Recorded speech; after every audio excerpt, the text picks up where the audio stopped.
Sir career బిగినింగ్లోనే ఎదురీతో NTR గారు, అలాగే విశ్వజీతంతో ఏఎన్ఆర్ గారు, వి మధుసూదన్ రావు గారు, ఇక ఆ తర్వాత మీకు ఇష్టమైన ఎంతోమంది డైరెక్టర్స్, బాబు గారు కానీ, సంగీతం గారు కానీ, చాలామందితో, విశ్వనాథ్ గారితో మీరు అసిస్టెంట్గా చేశారు, అలాగే భారతీరాజా గారితో చేశారు, బాలచంద్ర గారిని మీకు అభిమానం.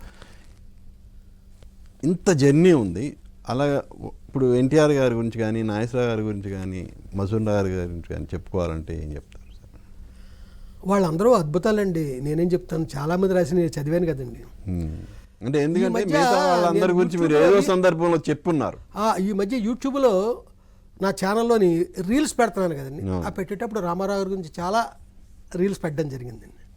అలాగే నాగేశ్వరరావు గారి గురించి పెడతాను, కృష్ణ గారి గురించి పెడతానండి.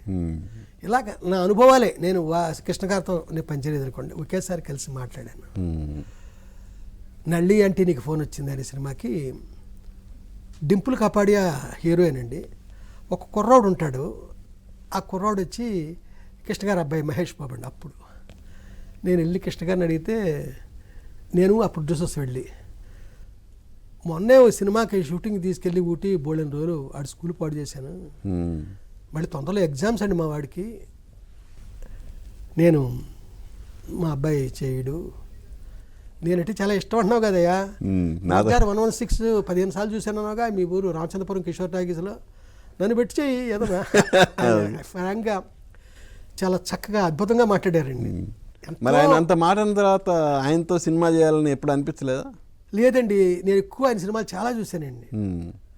నేనంటే నేనే సినిమా గుంతలకడి గుంతలకడి గుంతలకడి గుమ్మ అని బాలుగారు పాట, బాలుగారు లైఫ్లో అప్పుడు ఆ టైంలో వెరీ పాపులర్ సాంగ్ అండి.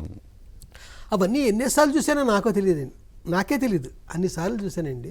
కృష్ణ గారి సినిమాలు ఎక్కువ సార్లు చూశాను, అదేటో తెలియదండి. అనుకోకుండా అనుకోండి, అలాగైతే అనుకోండి, చేయలేదండి. చేసుంటే బాగుండేది, అది మట్టుకు నిజం.